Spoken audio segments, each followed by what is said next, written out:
Okay, before I start with the topic of this video, I just want to say that I usually shoot my videos at night because my neighborhood is kind of noisy. I'm near a lot of roads. So during the day, there's a lot of traffic. I think that the topic of this video is really important. So I'm just going to go ahead and shoot during the day and try and get this out as soon as possible. So if you hear noise, can't do anything about it. Okay, so anyway, just a day ago, I actually released a video talking about the Zoom application, which is a video conferencing application. And I spoke about some of the benefits of Zoom, but I also spoke a bit about its security flaws, okay? And I gave tips on how you can make your Zoom calls secure. And I'll put a link to that video in the description below. However, I was actually made aware of an article by a friend of mine named Ethan.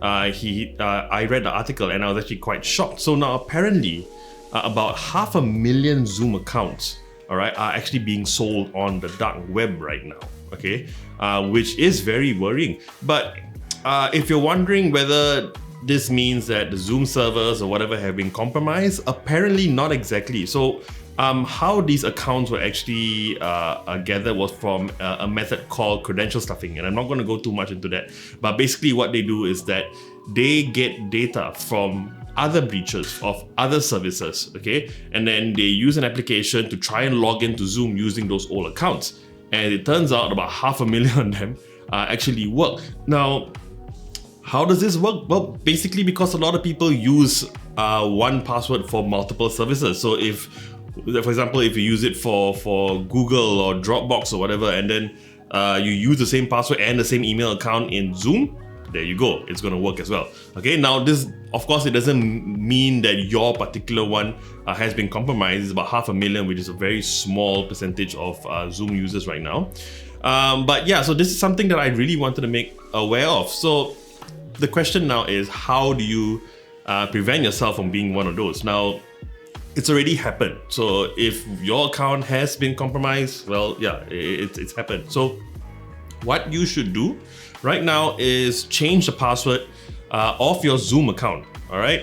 Now, if you use the same password for another service or for your email, change those passwords too, and try not to use the same password for your other services, because if one gets compromised, hackers can just use credential stuffing again and get access to other services that you own. Now, another thing I want to bring up also is sort of alternatives to Zoom, all right? Now, a lot of people start using Zoom because their friends are using Zoom, and you might be wondering, is there another one that is just as good? Well, actually, yeah, there are tons of video conferencing services online that you can find.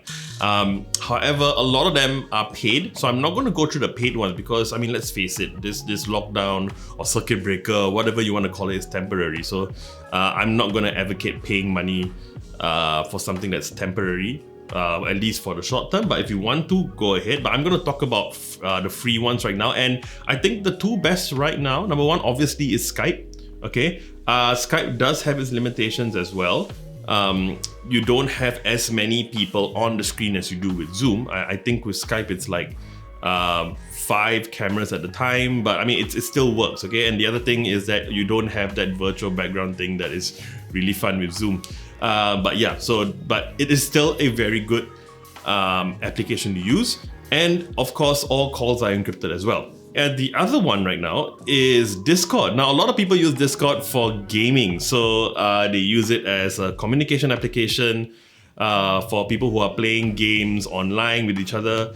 And yeah, it's really good for that. But now actually they have video calls in Discord as well. So I mean, if you already have Discord, well, there you go. You can use that for video calls as well. And it also allows quite a number of cameras on simultaneously at the same time.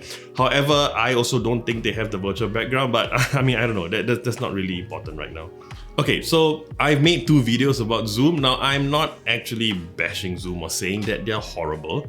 It's more of them being a victim of their own success, all right? The reason why they've been targeted so much by hackers is because they've become really popular, and they're one of the most popular, if not the most popular, video conferencing app right now. So with this popularity, you're definitely going to get attention of hackers who are going to try and get data and all that. So it's not so much that Zoom is horrible at security, more of being in the limelight.